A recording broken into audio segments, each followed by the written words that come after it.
Hello friends, it's Liz Holloway here and welcome to my how-to tutorial for the 3D church. I thank you for taking this time out of your day to join in.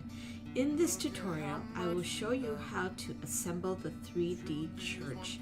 This is another signature piece I created with cardstock. All the materials are from Stampin' Up! Unless otherwise noted. I love this piece because the church has a working bell connected to the spire and the bell tower. The church measures 3.5 inches wide by 4.5 inches deep and by 12 inches high. For this piece, I added a mini photo album as my connecting bottom, but you can construct any bottom pieces you want to fit your needs. To start off with, cut all your base pieces with thick cardstock, and here I am using the thick Whisper White cardstock.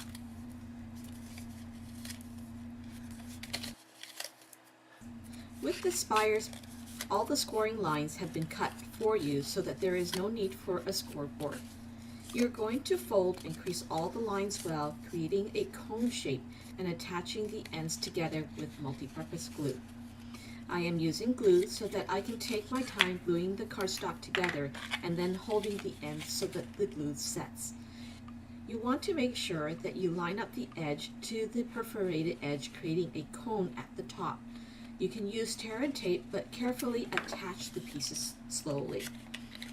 When I was filming this, I forgot to add the bell to the spire, which you will see later on in the filming sector. So before you even head on, you can add the bell now, and what you're going to do is take the 8-inch piece of copper cord and looping one end into the bell hoop and then aligning the cord ends together. So moving on, I am now taking the eave and connecting the ends together and then allowing the glue to set before moving on. The next step is to bend all the tab pieces out from the spire and adding glue at the top. You only need small amount of glue, which is the multi-purpose glue, on each of the tab because the glue is so strong and a little goes a long way. Let the tab sit on the top of your table and then place the eave over top of the spire, allowing the tabs to form a shape on the cut lines. The glue will give you time to maneuver the tabs and let you set the tabs before the glue sets. Set aside the eave and the spire, and we're going to work on the building. The pieces that you're going to need now are the front and the back, and the front is where the hole is on the front, and then this is the bell tower as well as the roof. Remove all the circles from the bell tower. Fold all the tabs outward except for the end connecting tab. Then what you're going to do is mount and fold that particular tab and then fold all the other lines, creating a box. Secure the ends with glue or tape and let it dry. When the bell tower is dry, you can move on to the next step. The same gluing concept is as the spire and the eave, and by adding the glue to the tabs and lay the bell tower onto the table and then your roof right on top.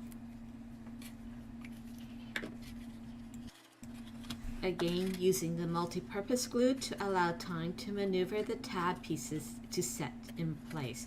And just take your time when you are doing this because it is sequential that they all line up together. Where the triangle tabs, they are the front and back, and then the long pieces on the sides. The next step, we will be working on the building. You're going to grab your sides, which has 3 windows on each side, and then you're going to take a 4.25 inch by 2.5 inch cardstock vellum and attach them to the inside of the windows. If you don't have, or if you don't want to use vellum, you can use clear window sheets or any decor film sheet that you want. Whatever you decide, this is your project and you can do whatever you want. So here I am taking the multi-purpose glue, adding glue around the window, and again a little bit goes a long way, so you don't really need much, and then attach your vellum pieces or your window sheet or your decorative film sheet. Set aside and let it dry. Next, take your window frames, and I'm removing my intricate stained glass frames and gluing them to the vellum. If your e-cutter or electronic cutter cannot cut these intricate frames, leave them out and just remove the outer frames and set aside, and we can add them to our decorative sidings later on.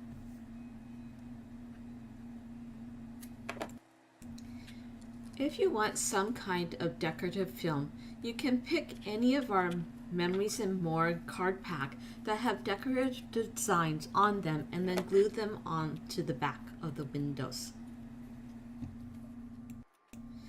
When your windows are in place, the next step is to add your front and back of the building.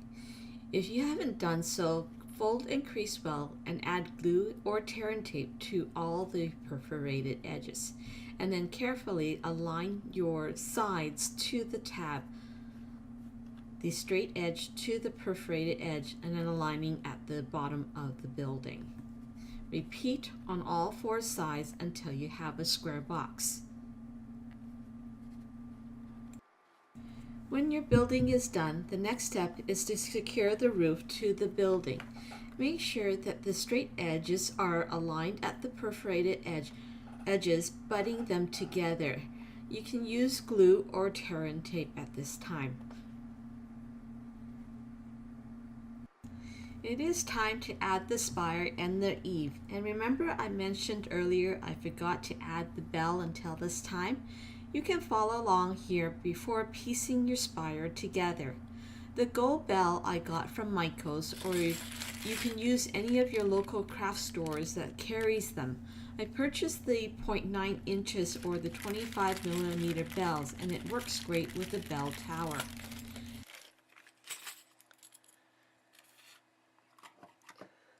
Cut an 8 inches long cord and loop it through the hole and align the ends together. And because I don't want to recut this piece, I'm going to snip a hole at the top of the spire as you won't see it. The spire will be covered with an accented piece. I am pulling the cord through the opening and taping the ends to the spire. Temporarily add the eave and spire to the bell tower and adjust the bell to where you want it to sit, and you can see the bell. For the decorative piece for the spire, I've changed the pattern so that you don't see the perforated lines as you see in the filming. What you're going to do is wherever the small nicks are, you're going to align and score them on the scoreboard, starting from the notch and ending at the point. This will give you a cleaner segment of your folds, and you won't see the cutting lines at all. When you are done, align the two ends together, ensuring that the straight edge is lined up to the scored line. Okay, so for the final part of the church, what you're going to do is you're going to add the decorative roof before you add the spire, and so basically that gets placed right on top and then glued together with glue or tape, and then add your spire right on top. And then at this time you can also add your decorative spire and your eaves to this, and to secure those in place, just either use a bead of glue on the edge of the bell tower or use dimensionals and hold them into place. So this is it for the assembly of the 3D church, and decorate the outside to whatever you wish. This is your project, and please share your creation, as I like to add them to your blog. So this wraps up my 3D. For the bottom of the church, I didn't show you this, as I will leave it up to you to decide how you want your bottom to be. You can cut a chipboard that measures 4.5 by 3.5 and create the sides, or create a mini album that sits inside the church. A separate video will be added when you purchase the pattern. And if you ever want to light your church up, and you can add a flameless LED candle. The light will illuminate through the windows, giving an evening theme.